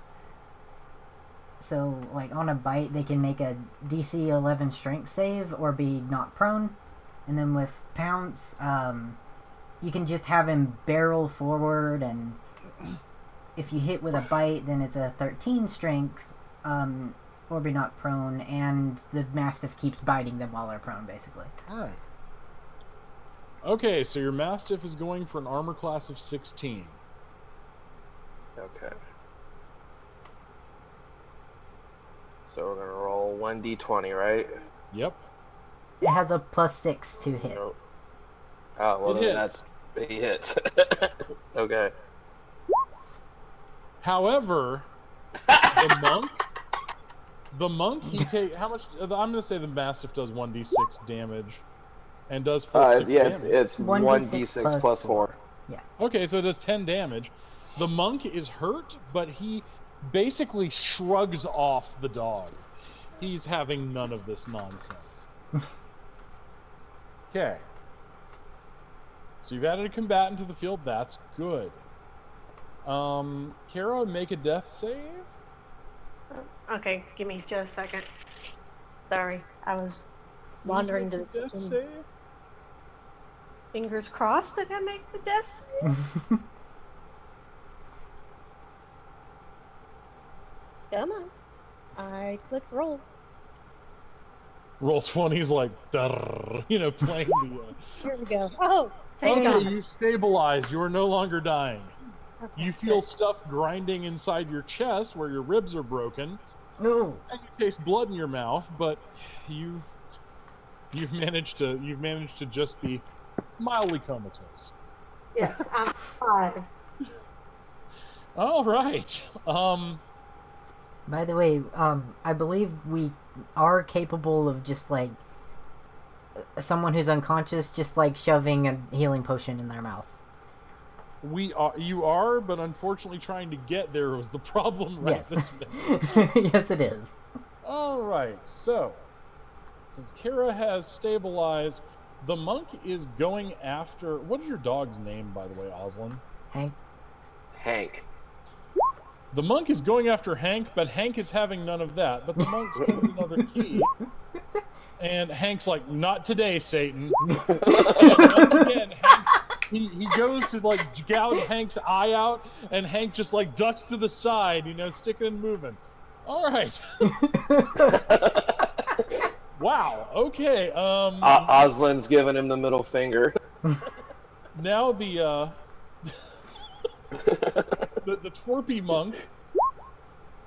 Holy crap, Varg. Oh dear. No, no. Oh dear. Okay. So, D4 plus 2. Thank God. He rolled his critical stuff, and he only does 5 points of damage to you. Against a lesser being, they would have died instantly. But this boy, his power is nothing compared to yours. Okay. All right, Varg, your go. Okay. So Kara is stabilized. Does that mean she gets all of her hit points back, or No, she's laying there unconscious, but she's laying not there dying not dying, immediately. but she's unconscious. okay? Does that bring me to 1 hit point or still at 0? Still at at 0. 0. Okay, thanks. But you don't have to make any more death saves. No. Okay. She's stable. Because she was on 2, 3 is and it's curtains. So thankfully. Mm-hmm. Okay. So Varg's now at 5 hit points because of that little shit. You can, as a free action, drink one of the healing potion you were given. Yeah, I'm gonna do that. So roll 2d4 plus 2. 2d4 plus 2. No, don't hit the D4. Just hit this button here. Uh-huh. Click it. There you go. Now down here. Come on. Scroll down. Yep, back up. And there you go. There you 2d4 and then put. 2d. No, don't roll 2 of them. Oh, no, yeah, never mind. Then plus 2 right there. There you go. So you now have 10. Okay, so I'm back at 10. Alrighty. So that was a free action, and I get another one? Yes, you get your regular action and your bonus action. Okay. And after this round, Trell, you get to make a surprise attack. Sweet. Okay. So he just looks at the little guy and just says, "You know, with how weak you were the first time, I wasn't gonna kill you or do anything, but shit, dude, that hurt." So he's going to. Words are cheap, dog man. Oh, okay. How about this? And he's gonna cast Ray of Frost at the kid. Okay. Ray of Frost. Damn. All right, and that's a cantrip, right? Yeah, Yes. but he rolled like 2 ones in a row somehow. Yeah. Okay, as you're casting, and I'm sorry for this, the monk gets an attack of opportunity. Ah, Oh no. Best way I can think of for like a fumble, like I have never seen a person roll 2 1s. Okay, all right. Fortunately, this little twerp, he misses you. You're trying to cast. Sparks fizzle from your fingers. The kid is temporarily blinded, tries to hit you, breaks the table. The barkeep is like, "My table!" Okay. Now, surprise round. Trell, you bust in the doors with four keep guards, and you have advantage on your rolls. sweet. Okay, so when he busts in there, what exactly does he see? You see Kara on the floor, bloodied and battered. You see the big burly stable hand trying to abuse a dog. You see, a twerpy-looking little kid trying to punch out Trell. Or Bard. And you see Oslin rolling around on the floor like a maniac. Not everyone is kung fu fighting, but it's great. This is the dance you've been brought to. What on earth is the rest of the bar patrons doing? Hiding, ducking for cover, diving outdoors. They're like, "Holy shit! There's crazy shit going on in there. There's magic and giant fucking dog, a big black dog just jumped through the freaking window." Varg just What looks. in the name of Hyronius is going on? Okay, Varg looks over at Trell and just like, "Hey, welcome to the party." okay, so the very first thing he's going to do is one of my brand new abilities, which is a bonus action, thankfully. Go for it. So I have something called Spirit Bond, which I'm going to use Bear. It grants 5 hit points plus my level. Mhm. It's an aura effect. Let me look at how big the aura is real quick. Let's see. Within 60 feet of me, it has a 30-foot radius. Okay. Um, That gives everyone temporary hit points. which means Kara is up. Yeah, Kara's up. Don't Well- take any more damage, Kara, because those hit points go away after this effect goes off. Yes. Well, it's seven hit points actually, because it's 5 plus my current level. I'm at Yes. level 2. So I get 7 hit. Yes, you get Yes. 7 temporary hit points. And you get advantage on strength checks and saving throws if that matters. Yes. You're the Okay. only one with advantage here right now. Yes. So that's the bonus action. Okay. As how far am I away from like the like everybody? You're about 10 feet away. They were in the back, or no, 20 feet away. They're in the kind of the back corner of the common room. Okay, that's fine.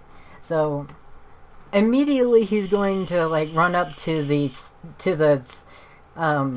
stable hand and is like, I thought you said no abusing the animals, and just gonna hit him. With your weapons, I guess. Yes, with both weapons. All right, roll like you do. Okay. Longsword. Now wait. I wish- do you get... Okay, cool. Did you say I had advantage on that? You have advantage, yes. Woo. So 1 second though. The second attack that's still your bonus action, right? The second attack, yes, actually that is my bonus action. So Yes. I use my bonus action, so that's fine. Right. But really, roll your damage and then roll a d12 and add it. All right, it's damage. Let me. Oh, it already did that for me. I Okay. believe. I think it did that for me. No, you got your slashing damage, 12 plus 7. Yeah, it usually doesn't say plus anything. Okay, well in that case, yes. So you spin around and do this spectacular longsword move where, quite frankly, at this stage, Oslin, you're really glad you're short. You just sever his head. Oh man. Stablehand's head flies off, blood squirts everywhere, and he drops to the ground. Child looks disappointed because he kind of wanted him to react to that line, but cool. Well, He did. His eyes next were time, wide. try not obliterating the shit out of him. They don't talk too good after their heads are off. But yeah, so Child just kind of says, "Disgrace of a stable hand." Okay. Oh, and there's Rin. I forgot. Rin gets to do a thing. What is Rin gonna do? Good question. Let me look at Rin's very few abilities. Okay, so I might as well have him do something I guess that he hasn't done before. This and it works weirdly. So there's polymorph, and what polymorph does, it says, hold on. Yeah, just post You it may- up there it is. in here. Yeah, I have to copy paste it because it's not on Trell's thing. Oh, okay. No problem. So copy paste. So I had to like paste things twice for some reason. Anyway, so that's what polymorph does. All right, and since good for the goose, good for the gander, I am going to make the difficulty for the kid saving throw of 16. I was actually wondering if he could polymorph one of our allies and make them something that could hit a little harder, like turn Kara into a bear or something.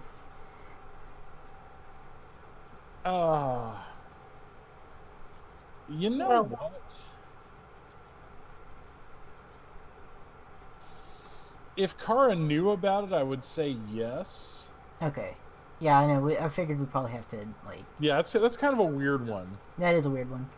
But yeah, if you want to start making people into bears and stuff, that's cool. But I was actually thinking it would probably be in Rin's nature to turn the kid into a sheep or something. True. The only problem with that is that, like, if we wanted to do that for damage, it wouldn't really work because as soon as the new form's hit points hit 0, they immediately turn back. So it's kind of like giving them extra hit points. But it's a sheep. It's completely harmless, except to poop on you and try to nibble your belt. Well, it may lose a turn. That is true. So he's gonna try to turn the dude into I guess sure, a sheep. Sheep is fine. Okay. Turn him into a fish. Well, so I would say that then we can, tie it up or somehow, restrain it. So when it does turn back to the human form, Well, we let's can... see how it makes its saving throw. Okay, he's a sheep.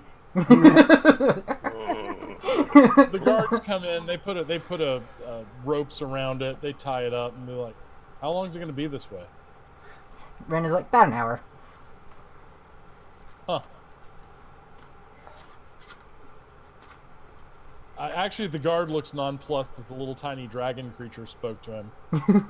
He said, "You can shear him if you want, actually."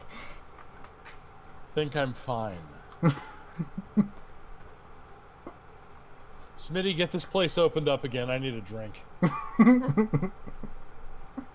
Okay. Varg's just watching them take the sheep. It's like, they're not going to kill him, are they? Yeah, in the heat of the moment, I wanted to kill him for hitting me so hard, but he's a kid. We're gonna put him in the dungeon where he belongs. And I need to speak with it before when it comes back, because why did they try to poison me? All right.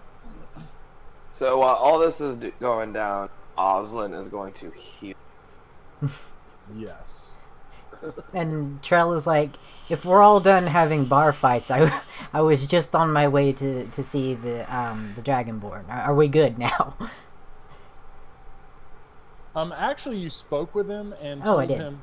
Tell me what you told him. We're gonna flashback that here.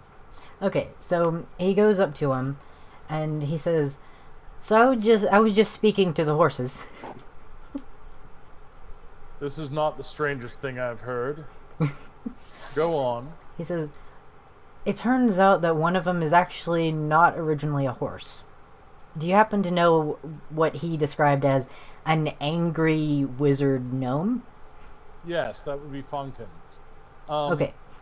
I'll go find him. Is there anything else you can tell me? Oh yeah, he did mention that the tailor and the stable hand were into dark magic. All right. Take 4 men and go apprehend them. Perfect. And now that he's there, he's like, and now I have to tell him that instead of apprehending them, I killed one.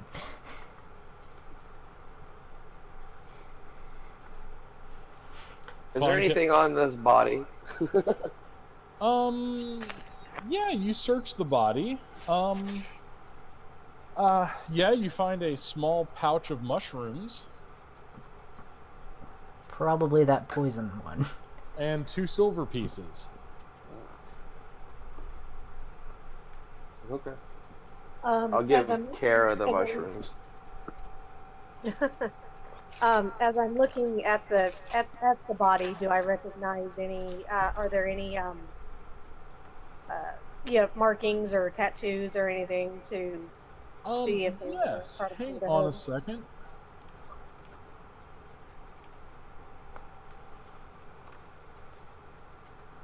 Gotta pull this up.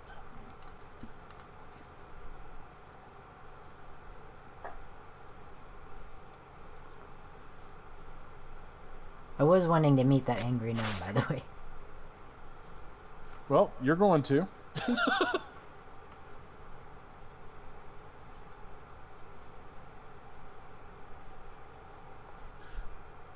Alright. 1 second. I gotta upload this to Roll20. Make a handout here.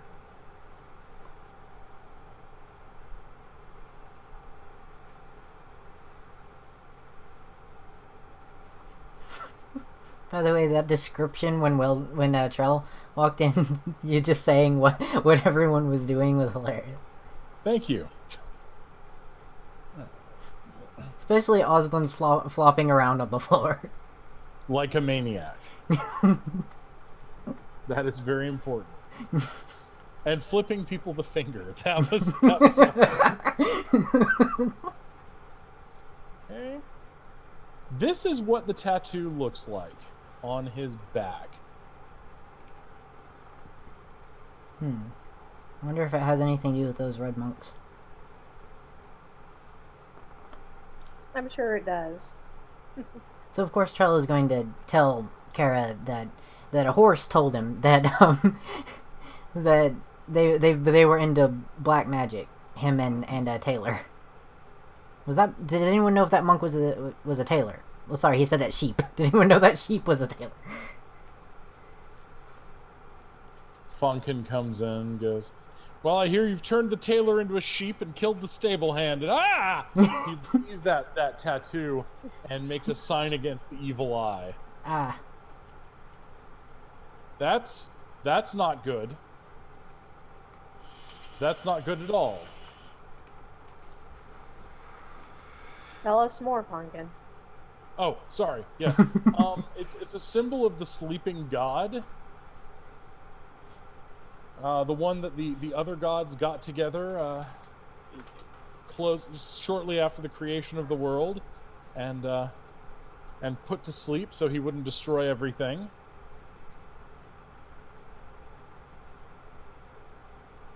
Whoever they were members of a cult that worships this thing.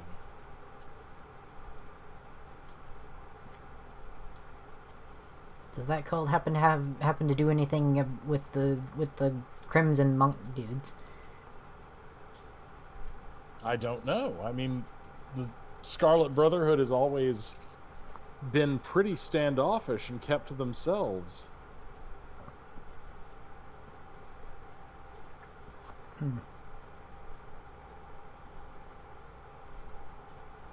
They wouldn't happen to have...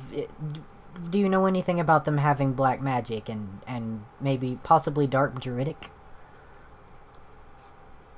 He actually turns to Trell and says, honestly, I know as much as anyone knows about the Scarlet Brotherhood, which is next to nothing. They're very secretive, and they murder anyone who tries to, even tries to, do research on them. I know they've got assassins. This the sleeping god that you were talking about wouldn't by any chance have a ram's head, a scorpion's tail, a big fat belly, and like the legs of a goat, would it? No, but that would be one of his minions. Oh. Okay. Where'd you see that, girl? Well, so one of the places that we stopped on the way was in okay, out of character, was it the dwarf tomb. The dwarf tomb, yeah, was in the dwarven tomb, and there was a big ogre that apparently was a necromancer.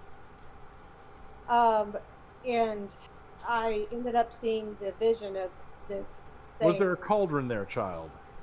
Yeah. And whenever I tried to break the cauldron, it ended up, the stuff inside of it ended up splashing on it. And it kind of is what caused this vision.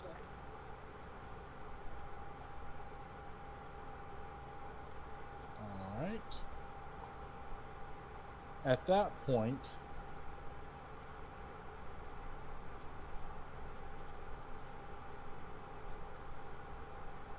Fonkin says to you, we've got to get you to the chapel now. What, is she still infected? She's linked to him. Oh. She's linked to Orcus, the demon prince of the undead. He spits after he says the name. Whatever she sees, he sees. Then he knows everything that transpired here. That is most unfortunate. Well, do you want her seeing the location of the chapel or the temple? Well, of course. Orcus has no power there in St. Cuthbert's domain. Oh, okay. Wasn't sure if it was like some secret hiding spot. No, it's okay. You druids don't generally tend to deal with demons. Unfortunately, we up here have to deal with them pretty often. To the north, the bandit kingdoms are infested with them. Hmm.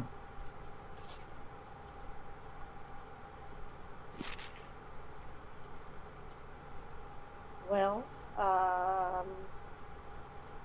guess we should. I guess I should go then to the chapel. I think somebody needs to go keep an eye on the sheep. So when Oh the no, sheep... all of us need to go. The guards can take an eye on the sheep. Yeah, I was about to say, I think Oslin would and check this out. I mean, I do have to see He's a guy about a curious. horse, but This is a funny time to talk about going to the bathroom. he just stares at him in confusion. Alright, so we're gonna... Since we've had a very nice long session here, I am going to call it, and the next chapter will be To the Chapel.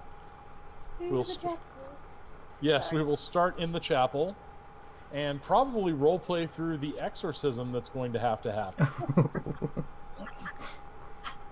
Ooh.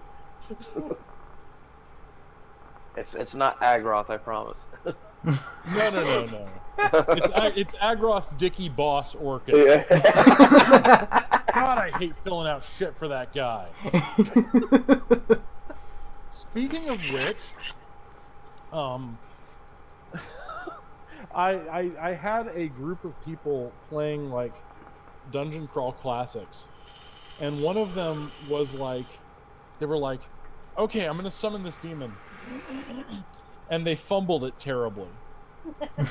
And I didn't want to kill them because they were just level 1 and they were just starting out, and they had just survived all this horrible stuff. So instead I had Agroth show up and lecture them for like 20 minutes. So they're, like, it's freaking amateur hour up here. What is going on? Slapping them on the top of their heads. No.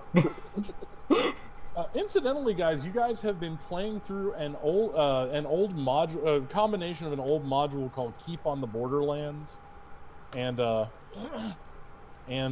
bunch of stuff that I made up for this area years ago. Did you all enjoy the travel sequences more? I certainly did. Yeah. Cool. Yes, absolutely. Excellent. All right. Next time, next time we will continue and see if we can't get the poor monk cleansed. I'm going to like go out on a limb here and say that whole conversation, Varg seemed to be slightly distracted by the door where they took the sheep, and I think like he's listened to everyone. He's gonna go with everyone. Obviously, he's got to go with everyone. But if he can at some point next session, if the hour passes, he'd like to go speak with that boy. Absolutely. I wonder if that was the tailor. It was. Okay. How old was he? Like 15. wow. Well, I expected remember, about that 15 is the age of majority in most of this kingdom. So, Yeah. because if you make it past 20, you have a good long life. But disease usually gets you somewhere between birth and about 18. Oh, So, Still all right. trying to I hope work on everyone Varg's had a voice. great time. I really enjoyed it. I had an awesome time. Yes, Yeah, it was that fun. was really good. I like playing an impulsive character. It's actually pretty fun. It was super fun. And the banter with the kid trying to kill you was pretty good. It's just one of those things like, who the hell says I'm fluffier than you think? It's like the most threatening statement I've ever heard. But somehow it worked. I'm so sad I didn't get any banter. I wasn't expecting to kill him in one hit. Well, I wasn't expecting it either. I was like, okay, Trell's going to come in. It's going to be a battle royale. No, Trell rolls a 26, and that is just the end of everything. It's like, okay. And then you get like 17 damage, which is 2 points above what he had left. And it's like, well, that's a thing. That happened. But that's always my thing. Like, if you're game mastering, like, no matter how much you try to work on the bad guy, there's one thing always happens. They never make them monologue, because otherwise they're just gonna die. And no matter how badass you make them, there's always going to be one character who gets the super lucky roll that just takes their head right off. And you're like, seriously? You did that? Like, it was first edition, and somebody got like, and we were randomly rolling treasure, and it had given out a Vorpal sword, which basically on an 18 to 20 just beheads whatever you're hitting. And so there's this massive ancient red dragon, and the fighter actually rolls to hit its armor class. It was obscene. So he rolls his 20, and he swings, and the thing's head comes off. Oh, wow. And it was just as anticlimactic as The Hobbit. Oh. It's like, really? Really? We've talked up... I had talked up this dragon, and I mean, he had destroyed armies and all this shit. No, one lone dwarf fighter just decides, fuck you, dragon. And that was the story of that dragon. Oh yeah, by the way, Skylar, in 45 minutes. Happy 25th. Oh, thank you.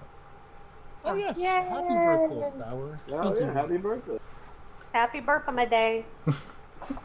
Or as Jory calls it, happy eviction from your mother day. Oh, oh, God. No, I don't want to say that. That's horrible. I mean, you can. Something I used to... Okay, your mom was your first turtleneck. Well, actually, I was C-section, so that doesn't work well with me. Oh, so you burst forth from your mother like an alien. That's even better. Pretty much, yeah. Which is sad, because I really wanted to call your mother and just be like, thanks for 25 years ago shooting a kid at your cooter. No, she actually, it's more badass. She shot it right out of her stomach. Just like, bleh! Well, considering how your mom was, you probably just walked out while twirling a cane. Yeah. I'm sorry, that was a low blow. Yeah, Well, she's used to going low. ouch. Okay. So anyway, that said, and Skylar having a happy birthday, if you have any requests about stuff you want to see in the game, by the way, Skylar, you did mention that you wanted to meet other higher level parties, so Yeah, you met one. I was happy about that. I was like, it's an adventuring party.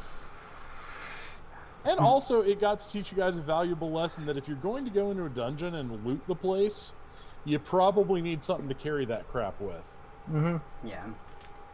Yeah, I tried giving like Jory one of the abilities called like the I forget what it was. It's the disc, like the floating disc. I ended up exchanging that for Longstrider just for him to be able to get his alligator across the field. Well, you know, actually, the other thing that's going to come is later on you might be in a swamp. In fact, near Hamlet there is a swamp, and that's where the crocodile is going to shine. That's true. They can Right. swim pretty quickly. And he'll gain advantage on his speed, I guess. And stealth. Not advantage on speed. I don't think you get advantage on speed. Oh, okay. You can't He get has, like, advantage 30 on swimming speed, but he can just jump out of nowhere and like bite things' faces off. A lot Which of is, stealth. you know, Sweet. which is pretty useful for a. And also, I'm glad you reminded me, Chad, that you had your Mastiff, because that's what really saved you guys. Hell yeah, I did. And my God, Hank is a badass. I mean, that monk had +5 to hit, and I'm rolling 3s. Okay, so the kung fu battle I was trying to give Kara gets like just beaten to death, and then he spends another key point to kill this dog, and next thing I know, the dog is just like, no. He was playing with him. He was like doing the whole button air head down. I picture him trying to throw fingertip strikes at the dog, and the dog keeps trying to nip at his fingers. He's like, no, what? Die! Well, the way I had envisioned it was, the flurry of blows that he dealt me. That's what I was envisioning to deal him. Yeah, I know. Didn't work out. The dice were just like, screw you. Yeah. Not today, Kara. Not today. I was expecting it to be a longer battle, which is why I threw up the spirit bond thing so I could get Kara up. And then just it ended immediately. Well, I was expecting it to be a longer battle too, but also you got like a bunch of it was insane. It was just insane. And like I said, that's where the dice come in, because I don't know how it's gonna go. I always prepare for, okay, they're gonna roll low. It's gonna be a tense battle or whatever. No. No, Skylar's just like, nope. Well, they were given a pretty good run for their money until the cavalry got there. Yeah. Oh man. So anyway, that was pretty awesome, and I have a lot more content for you next week. Yay. And of course, I get to watch The Exorcist again and perfect my Father Merrin voice. And I can't wait to see like the. I can't wait to see the thing with the horse. Kara will need to practice, power vomiting across the room. Well, don't worry. I'll control the demonic bond, so you don't got to worry about that. Oh, but just make sure that you spin her head all the way around. Yes. Actually, I was if you read like the old accounts of like possession, I think my favorite is vomiting glass or vomiting toads. Ugh, the toads sound more pleasant. Yeah, it's just weird stuff. There's a book called the Malleus Maleficarum, or the Hammer of the Witches. It's basically the medieval witch hunter's handbook. And it's like, okay, well, let's just vomit some toads. All right. By the way, I wasn't expecting like anything to happen when he went to the stables, but I'm so happy he went there now. Well, I when you started talking to the animals, I'm like, okay. So I mean, I could be boring and just say things like, me horse, me happy. But then I'm like, okay. So this is already weird, and I need them to realize the Scarlet Brotherhood is here. Okay, the horse is an elf named Escallion, and he's like trapped. So I totally made that up. I figured you did that right on the spot, honestly. And it was a really good job as well. Oh, I'm sure Just remember, watch your things around Mr. Trufflevein. And I'm sure he's a squirrel with levels of rogue. Oh. And I'm sure we've seen, we sent Thunkin to that horse to get him situated because he asked for a wizard to change him back. Well, I wanted Troll to like go find the angry gnome first, and then like walk with him and everything. Oh, I thought Thunkin was the angry elf or gnome. Sorry, not elf. Yeah, he's like a compact angry elf. he's a fun-sized elf. Just I hope it angry, was a gnome, by the way. You might have said halfling, and for some reason I got gnome. I hope it was a gnome, by the way, because you may have said halfling, but my burn got gnome. No, the first wizard was a halfling. He was with the party. Okay. No, Funkin is a gnome, an angry gnome. Wait, how do you spell that? Fonkin. And he's a character created by Chris Gonerman, who did the basic fantasy game. Ooh. Cool. Well, I'm gonna go ahead and get off All right. here. So, Take care, um, y'all. I will see y'all next week. Bye, guys. All Thank right. Yep, you. sounds good. Good night, everybody. Good night.